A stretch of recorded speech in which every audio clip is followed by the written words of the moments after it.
Hello students, welcome once again in Sundar sir classes. मैं सुंदर sir एक बार फिर सबका स्वागत करता हूं सुंदर सर क्लासेस में। तो स्टूडेंट्स, आज का हमारा टॉपिक है, जो हमारा टॉपिक कंटिन्यू सीरीज चली हुई है, पोएटिक डिवाइसेस पार्ट 3।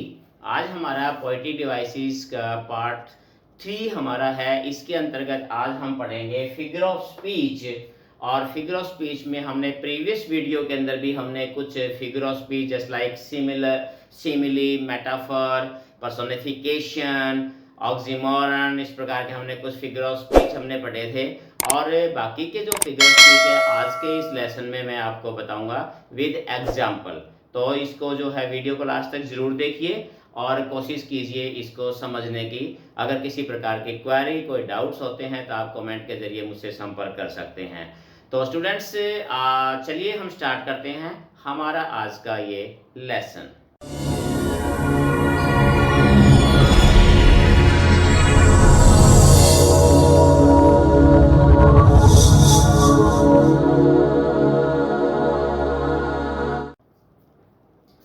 तो स्टूडेंट्स, अगर बात करें पिछले वीडियो की, तो पिछले वीडियो में हमने कुछ ऐसे ही फिगर ऑफ स्पीचेस जो है पढ़े थे हमने, जिस लाइक सिमिली के बारे में पढ़ा था, मेटाफर के बारे में पढ़ा था, पर्सोनिफिकेशन के बारे में पढ़ा था हमने। तो उसी प्रकार से एपिग्राम था उसमें, ऑक्सीमोरन था उसमें। तो इस प्रकार से उसी की सीरीज के अंतर्गत नेक्स्ट जो है हम पढ़ सकते हैं। इसमें हम देखते हैं, देखिए हाइपरबोल। हाइपरबोल, इसको हम हिंदी में अतिशयोक्ति कहते हैं। हिंदी में अतिशयोक्ति कहते हैं, यानी कि सिंपली भाषा में अगर कहें तो किसी बात को बहुत ही बढ़ा चढ़ा के कहना, यानी बात को बढ़ा चढ़ा के कहना। तो just like this is an use of overstatement for the shake of effect, यानी कि किसी बात को, अपनी बात को प्रभावशाली बनाने के लिए उस स्टेटमेंट को ओवरस्टेटमेंट बना दिया जाता है, यानी बढ़ा चढ़ा के किसी बात को कहा जाता है। तो इस प्रकार से जो बात कही जाती है वो, तो इसके अंदर हम इंग्लिश में हम बोल सकते हैं इसको हाइपरबोल का नाम इसे दिया जाता है फिगर ऑफ स्पीच में। एग्जाम्पल देखिए, जैसे कह सकते हैं 1000 thanks for your help. 1000 thanks, जैसे हम कई बार कहते हैं बहुत बहुत बहुत ही बहुत किसी चीज का जो है धन्यवाद या थैंक यू, इस प्रकार का। तो यहाँ हम कह सकते हैं कि इस प्रकार से अगर किसी बात को बहुत अत्यधिक तरीके से अगर बढ़ा चढ़ा के कहा जाए तो वहां जो हम कह सकते हैं कि हाइपरबोल का यूज किया गया है। नेक्स्ट आप देखिए, नेक्स्ट हमारा बड़ा ही इंपॉर्टेंट और कॉमन आता है एलिट्रेशन।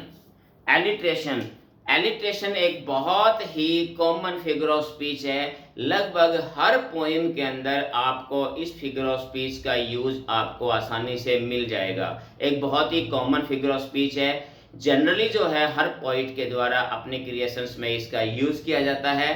और हिंदी में इसको अनुप्रास बोलते हैं। हिंदी में इसको अनुप्रास बोलते हैं, यानी कि हिंदी में कैसे इसको कह सकते हैं, वर्णों की बार बार आवृत्ति। एक ही सेम साउंड या जो वर्ण होते हैं उनकी बार बार रिपीटिशन होती है, उनका बार बार पुनरावृत्ति होती है, वो हमारे पास अनुप्रास होता है। इंग्लिश में इसकी डेफिनेशन क्या है देख लीजिए, सम लेटर्स और sound are repeated time and again. Same वही चीज है कि चाहे लेटर्स हो सकते हैं या फिर साउंड हो सकती है, उनका बार बार जो है प्रभाव डालने के लिए, प्रभावशाली बनाने के लिए टाइम एंड अगेन बार बार समय के अनुसार उनका यूज किया जाता है, रिपीट किया जाता है। एग्जाम्पल आप देख सकते हैं इसका बड़े आसान से, just like pink piles for pale people. अगर आप इसको देखिए यहाँ पर हमारे पास प, ये जो है हमारे पास बार बार इसका रिपीटिशन है, ये रिपीटिशन है। तो यहाँ आप कह सकते हैं कि यह एग्जाम्पल जो है किसका है, एलिट्रेशन का एग्जाम्पल है। बहुत ही आसान है इसको फाइंड आउट करना। इसी प्रकार जैसे some shapes of beauty, a thing of beauty जो आपकी पोएम है, जॉन कीट्स की बड़ी फेमस पोएम है, उसी के अंदर, उसके अंदर भी बहुत सारे सिंपल शीप जो है वहां पर भी जो है एलिट्रेशन है। यहाँ पर सम शेप्स के अंदर भी जो है हमारे पास यहाँ, तो यहाँ पर भी हमारा एलिट्रेशन का यूज किया गया है। तो स्टूडेंट्स, एलिट्रेशन जो है एक बहुत ही कॉमन फिगर ऑफ स्पीच है जिसका मैक्सिमम यूज पोइट्स के द्वारा किया जाता है। अगर हम बात करें नेक्स्ट फिगर ऑफ स्पीच की, तो नेक्स्ट फिगर ऑफ स्पीच हमारा रिपीटिशन है। देखिए स्टूडेंट, थोड़ा सा ध्यान रखना, एलिट्रेशन और रिपीटिशन में कई स्टूडेंट जो है कंफ्यूज हो जाते हैं कि क्या होता है दोनों के अंदर। तो जो एलिट्रेशन के अंदर कुछ लेटर्स और साउंड की रिपीट होती है, लेकिन रिपीटिशन के अंदर क्या होता है, अगर रिपीटिशन के अंदर आप देखें तो रिपीटिंग ऑफ मेन वर्ड्स। अब इसके अंदर जो है, जो वर्ड होता है, पूरा का पूरा वर्ड, जो मेन वर्ड होता है, वो पूरा वर्ड ही बार बार रिपीट किया जाता है, वहां रिपीटिशन होता है। तो एलिट्रेशन और रिपीटिशन के अंदर जो डिफरेंस है, उस डिफरेंस को स्टूडेंट्स आपने अच्छी तरीके से समझ लेना है, ताकि आपके समझने में गड़बड़ ना हो। तो इसके एग्जाम्पल आप देख सकते हैं, जस्ट लाइक जैसे अलोन अलोन, ऑल अलोन। अब यहाँ पर अगर देखा जाए तो यहाँ पर अलोन अलोन अलोन, ऑल, तो ये वर्ड्स बार बार रिपीट किए गए हैं इस प्रकार से। और जैसे वाइड वाइड सी, तो वाइड वाइड 2 बार सेम वर्ड को रिपीट कर दिया गया, पूरे वर्ड को रिपीट कर दिया इसमें। तो जब पूरा वर्ड इस प्रकार से रिपीट होता है तो वहां पर रिपीटिशन जो है फिगर ऑफ स्पीच होता है। तो इसके लिए मैंने आपको स्पेसिफिक एलिट्रेशन और रिपीटिशन दोनों में आपने जो अंतर है, डिस्टिंग्विश है दोनों के बीच में, जो डिफरेंट है, उसको आपने अच्छी तरीके से समझ लेना, ताकि आपको इसमें जो है किसी प्रकार का जो है मिसअंडरस्टैंडिंग ना हो। चलिए स्टूडेंट्स, नेक्स्ट की तरफ बढ़ते हैं। हमारा नेक्स्ट फिगर ऑफ स्पीच जो हमारा आता है पैराडॉक्स। देखिए पैराडॉक्स, नाम से स्पष्ट हमारे पास पैराडॉक्स। पैराडॉक्स क्या होता है? एक्चुअल में पैराडॉक्स एक वो स्टेटमेंट होती है जो देखने में बिल्कुल ही अपोजिट लगती है। अगर इसको हम देखें तो बिल्कुल अलग लगती है, यानी कि बिल्कुल ही टोटली जिसका मीनिंग निकलता है वो, और जो दिखाई देती है वो बिल्कुल ही दोनों एक दूसरे के एंटी होते हैं, बिल्कुल अगेंस्ट होते हैं। एग्जाम्पल जिसकी स्टेटमेंट देखिए क्या कहता है, a statement which appears outwardly absurd. अगर हम शुरू में उसको अगर देखें तो ऐसा लगेगा कि जैसे बेतुकी बात है कोई। अगर उस स्टेटमेंट को पढ़ेंगे तो फर्स्ट टाइम हमें इंप्रेशन ऐसा लगेगा कि ये बेतुकी बात है, बट मीनिंगफुल, ये इसमें ध्यान रखना है, बट मीनिंगफुल। लेकिन अगर उसको हम थोड़ा सा ध्यान से अगर पढ़ें, उसका मीनिंग में जाएंगे, तो उसका बहुत बड़ा मीनिंग निकलता है, वो होती है हमारे पास पैराडॉक्स। फिर समझ लीजिए, कोई ऐसी स्टेटमेंट जो देखने में हमें लगेगा कि वो बेतुकी है, देखने में अब्सर्ड लगती है, लेकिन अगर वास्तव में देखा जाए तो उसका बहुत ही डीप मीनिंग जो है वो अपने अंदर समेटे हुए होती है, वो पैराडॉक्स होती है। इसके एग्जाम्पल के जरिए आप इसको अच्छी तरीके से समझ सकते हैं। एग्जाम्पल देखिए, जैसे क्या कहता है, if you want piece be prepared for war. देखिए है ना ये पैराडॉक्स। अगर एक तरफ तो कहता है कि अगर आप शांति चाहते हैं तो लड़ाई के लिए तैयार हो जाइए, युद्ध के लिए तैयार होइए। अगर देखने में तो हम कहते हैं ना बड़ी बेतुकी बात है, एक तरफ शांति की बात कर रहे हैं, दूसरी तरफ हम लड़ाई के लिए तैयार की बात करें। लेकिन अगर मीनिंग अगर इसका देखा जाए तो ये बात बहुत ही डीप मीनिंग जो है अपने अंदर समेटे हुए है।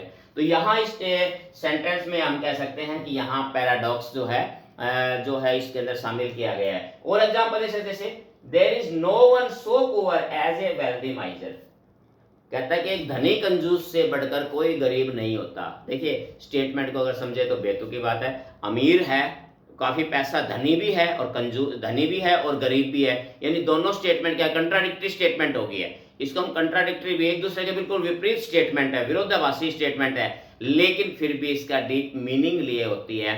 तो इस प्रकार की स्टेटमेंट होती है हमारे अंदर, वो स्टेटमेंट हम कहलाते हैं हमारे पास से पैराडॉक्सियल। क्योंकि हमारे पास दोनों स्टेटमेंट अगर आप देखोगे तो हम देख सकते हैं कि देखने में हमें एक बार तो लगता है कि जैसे ये स्टेटमेंट बेतुकी है, भी इसका कोई नहीं है, लेकिन अगर इसको हम गहराई से सोचते हैं तो देखते हैं कि वास्तव में ये स्टेटमेंट अपने अंदर डीप मीनिंग जो है लिए होती है। चलिए स्टूडेंट, हम बढ़ते हैं हमारे नेक्स्ट जो हमारा जो फिगर ऑफ स्पीच है, और उसके अंदर हमारे पास क्या है, कंट्रास्ट या फिर एंटीथेसिस या फिर कंट्रास्ट। देखिए अगर देखा जाए तो ये दोनों लगभग जो है थोड़े बहुत जो है सिमिलर से लगते हैं, कंट्रास्ट भी बात आती है, और लेकिन फिर भी दोनों में थोड़ा डिफरेंस है, और वो डिफरेंस आप एग्जाम्पल्स अगर आप देखोगे तो आपको डिफरेंस अच्छी तरीके से समझ में आ जाएगा स्टूडेंट। तो पहले तो इसको देख लीजिए, होता क्या है, वन थिंग और आइडिया सेट अगेंस्ट अनदर। एक बात, एक विचार या एक वस्तु किसी दूसरे के बिल्कुल विपरीत हो। एक चीज, एक कोई काम होता है, दूसरा काम उसके बिल्कुल अपोजिट होती हो, एक दूसरे के बिल्कुल अगेंस्ट स्टेटमेंट होती है, या कोई भी थिंग होती है तो उसके बिल्कुल अगेंस्ट होती है, तो वहां हम कह सकते हैं कंट्रास्ट या फिर एंटीथेसिस का प्रयोग किया गया है। एग्जाम्पल देखिए, एग्जाम्पल के जरिए आप इसको आसानी से और भी समझ सकते हैं। जैसे देखिए, मैन प्रपोजेस गॉड डिस्पोजेस। अब देखिए दो स्टेटमेंट है, दोनों स्टेटमेंट एक दूसरे के बिल्कुल विपरीत हैं, दोनों स्टेटमेंट एक दूसरे के बिल्कुल अपोजिट हैं। तो इस प्रकार से नेक्स्ट देखिए, जैसे to err is human, forgive divine। तो यहाँ पर भी दोनों जो है, इंसान का काम गलती करना, भगवान का काम यानी कि उसको माफ करना, गलती करना और माफ करना, बिल्कुल दो अलग अलग स्टेटमेंट है। इसी प्रकार से जैसे मान लीजिए मैन प्रपोजेस, गॉड डिस्पोजेस, तो दोनों का अलग अलग दो स्टेटमेंट है। दोनों स्टेटमेंट क्या है, एक दूसरे के बिल्कुल अगेंस्ट है। तो इस प्रकार से कोई भी स्टेटमेंट, जो दो स्टेटमेंट हो या दो थिंग्स हो जो बिल्कुल एक दूसरे के बिल्कुल एंटी हो, दोनों अगेंस्ट हो, कंट्रास्ट दोनों के अंदर होता हो, तो वहां समझ लीजिए कंट्रास्ट, या फिर इसको हम एंटीथेसिस भी जो है इसको हम बोलते हैं। तो इस प्रकार से हमारे पास ये कुछ इम्पोर्टेंट फिगर ऑफ स्पीच जो है वो इस प्रकार से यहाँ मैंने जो है आप लोगों के सामने एक्सप्लेन किए हैं।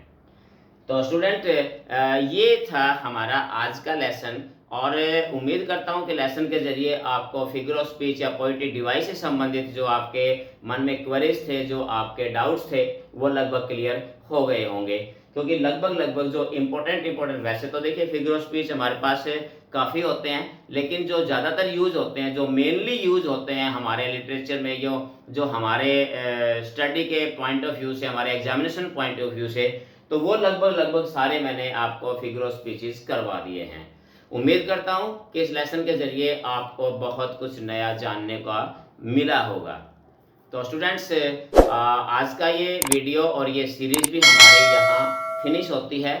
ये तीनों वीडियो की सीरीज़ अगर आपको अच्छी तरीके से फिगर ऑफ स्पीच या पोएटिक डिवाइसेस के बारे में अगर आपको डिटेल में अच्छी तरीके से अगर आपको समझना है, तो पूरे तीनों वीडियो आप कंटिन्यू आप ज़रूर देखिए। और उम्मीद करता हूँ इसके बाद आपके कोई भी डाउट या क्वेरी जो है वो फिगर ऑफ स्पीच या पोएटिक डिवाइस से संबंधित नहीं रहेगी। तो स्टूडेंट्स, आज के लिए इतना ही। फिर मिलते हैं एक और नए टॉपिक में, एक और नई वीडियोस में। तब तक have a nice day. Thank you.